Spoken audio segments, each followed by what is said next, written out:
Hello students, class 5। তো দেখো, তোমাদের এই রাইটারের বইটা দেখতে পাচ্ছ, নবগণিত। আর হচ্ছে রাইটার হচ্ছে কেশবচন্দ্র নাগ। এই বইটা ভিডিও করে আমি স্টার্ট করে দিয়েছি। তো আজকে তোমাদের প্রশ্নমালা 16 এর অঙ্ক স্টার্ট করছি। আর হচ্ছে ভিডিও নাম্বার 149, 149। তো আগের ভিডিওগুলো তোমরা অবশ্যই দেখেছো। আর এই চ্যানেলে যদি তোমরা নতুন হও তাহলে এই চ্যানেলটাকে অবশ্যই সাবস্ক্রাইব করে রাখবে এবং পাশে থাকা অল নোটিফিকেশন অন করে রাখবে, যেন এর পরে ভিডিও আপলোড করার সাথে সাথে যেন তোমরা পেয়ে যাও। আর এই চ্যানেলটাকে তোমরা তোমাদের বন্ধু বান্ধবের কাছে শেয়ার করবে, যেন এইভাবে ইউটিউব ভিডিওর মাধ্যমে যেন অঙ্ক শিখতে পারে। ওকে। তো দেখো, আজকের প্রবলেম হচ্ছে 17 দাগের প্রবলেম, খুবই সহজ অঙ্ক। 12 জন বালকের ওজনের গড় হচ্ছে 25 কিলোগ্রাম। তাদের 7 জনের গড় হচ্ছে 25 কিগ্রা। বাকি 5 জনের ওজনের গড় কত? তাহলে অঙ্কটার সমাধান এইভাবে করতে হবে।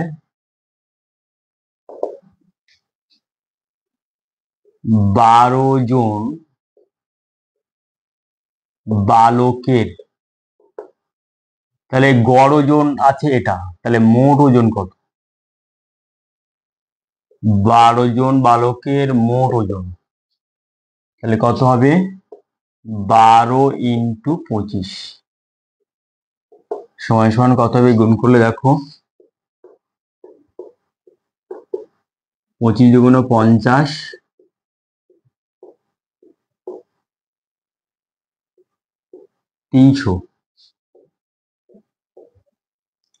300 কিলোগ্রাম। 12 জন বালকের মোট ওজন হচ্ছে 300 কিলোগ্রাম। এবার বলছে তাহাদের 7 জনের গড় গড় হচ্ছে মানে আমাদের 20 কিগ্রা। তাহাদের মানে ওই 12 জনের মধ্যে হচ্ছে 7 জনের গড় ওজন হচ্ছে 20 কিগ্রা। তাহলে 7 জন বালকের মোট ওজন কত হবে? তাহলে 7 ইন্টু 20 সমান 140 কিলোগ্রাম। এবার লিখতে হবে বিয়োগ করে পাই। এখানে লেখো বিয়োগ করে পাই। তাহলে 5 জন বালকের মোট ওজন, তাহলে মানে কত হবে? তাহলে 300 থেকে 140 বিয়োগ করতে হবে। তাহলে এখানে হবে 0, 6 হাতে 1, 1 1 2 3, 160 কিলোগ্রাম বা এত কিগ্রা। ঠিক আছে, তাহলে 160 কিগ্রা হচ্ছে 5 জন বালকের মোট ওজন। এখানে বলছে বাকি 5 জনের ওজনের গড় কত। তাহলে তাহলে একজন বালকের মোট ওজন কত হবে? তাহলে 160 ভাগ 5, তাহলে 5 3 15,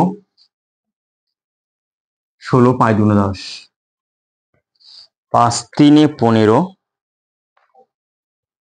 এত কিগ্রা। তাহলে একজন বালকের মোট ওজন, তাহলে একজন বালকের মোট ওজন মানেই হচ্ছে, অতএব 5 জন বালকের ওজনের গড়, 5 জন বালকের ওজনের গড় হচ্ছে সমান 32 কিগ্রা। এটা হলো আনসার। তাহলে অঙ্কটা আশা করি তোমরা অবশ্যই বুঝতে পারলে। পাশে এভাবে ক্যালকুলেশন দেখাতে হবে এবং এইভাবে সুন্দর করে লিখে লিখে অঙ্ক করতে হবে। ঠিক আছে, তাহলে এখানে একজন বালকের মোট ওজন মানেই হচ্ছে 5 জন বালকের ওজনের গড়। ঠিক আছে, এরপরে দেখো নেক্সট ম্যাথ।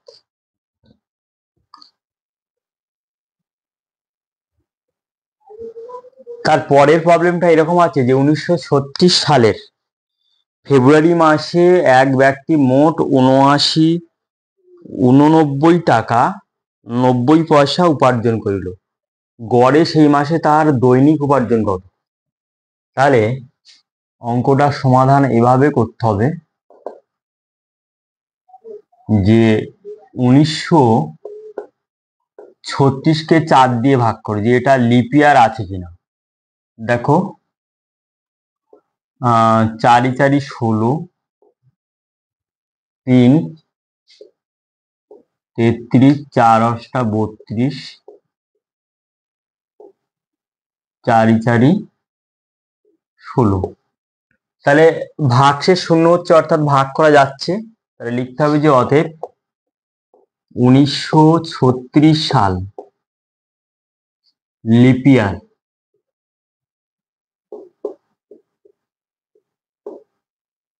লিপ ইয়ার বছর, অর্থাৎ ফেব্রুয়ারি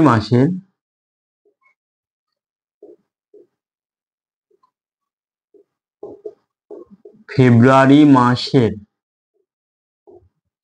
মোট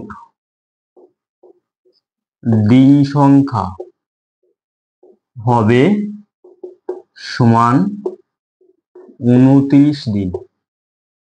ফেব্রুয়ারি মাসের মোট দিন সংখ্যা হবে 29 দিন। এবার লিখতে হবে যে তাহলে 1936 সালে ফেব্রুয়ারি মাসে এক ব্যক্তি মোট এত টাকা উপার্জন, তাহলে 29 দিনে উপার্জন করে এই টাকাটা। তাহলে ব্যক্তিটি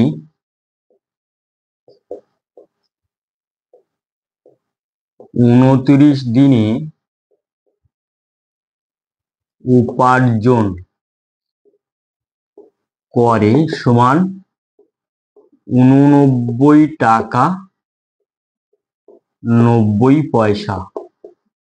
তাহলে এটাকে যদি পয়েন্টে পরিণত করা হয় তাহলে কি করে হবে? 89.90 টাকা। ঠিক আছে, এইবার এই যে পয়েন্টে কি করে পরিণত করা হচ্ছে, দেখো এটাকে দেখাচ্ছি যে 89 টাকা 90 পয়সা কি করে, মানে দশমিকে প্রকাশ করে টাকায় লিখছি। দেখো তাহলে 89 টাকাটা লেখো আর 90কে 100 দিয়ে ভাগ করো, তাহলে এটা হয়ে গেল টাকা। কারণ আমরা জানি সমান 1 টাকা সমান 100 পয়সা। তাহলে পয়সাকে টাকা পরিণত করতে গেলে 100 দিয়ে ভাগ। তাহলে এবার কি হবে? 89 টাকা, আর এটাকে পয়েন্টে পরিণত করলে হবে 0.90 টাকা। তাহলে এখানে যদি একের পিঠে দুটো শূন্য আছে, তাহলে শর্টকাট মেথড কি আছে, যে যেহেতু দুটো শূন্য আছে তাহলে উপরে দুটো সংখ্যার আগে পয়েন্ট হবে। তার মানে কত হবে? এই দুটো যোগ করলে তাহলে কত হবে? 89.90 টাকা। তাহলে এইভাবে দশমিকে প্রকাশ করা হয়। তাহলে ব্যক্তিটি একদিনে কত উপার্জন করবে? তাহলে ভাগ হয়ে যাবে 89.90 ভাগ 29, টোটাল হবে এত টাকা। তাহলে ভাগটা এখানে তাহলে করতে পারো, তাহলে 29 দ্বারা 89.90, তাহলে কতবার যাবে? 3 বার যাবে। 3 নং 27, 7 হাতে 2, 3 × 6 আর 2 8, 2, তাহলে এখানে পয়েন্ট এখানে মানে উঠে যাচ্ছে, তাহলে 29, 29 1 29, তাহলে এখানে 0 দাও আর এখানে 0 নামলো 0, তাহলে 3 টাকা 10 পয়সা, 3.10 টাকা। তাহলে লিখতে হবে যে অতএব সেই মাসে তার দৈনিক উপার্জন, অতএব ব্যক্তিটির 1936 সালের ফেব্রুয়ারি মাসের দৈনিক উপার্জন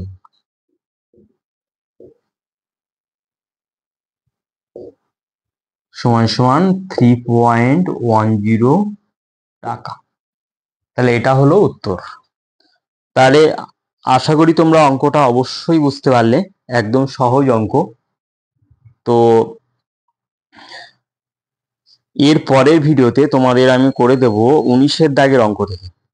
তাহলে 19, 20, 21, 22 এই 4টা অঙ্ক করলে মোটামুটি এই এক্সারসাইজটা শেষ হবে। তাহলে এই এক্সারসাইজ শেষের পরে তোমাদের করে দেব, মানে আমার টার্গেট হচ্ছে পুরো এই বইটার ভিডিও তৈরি করে দেওয়া।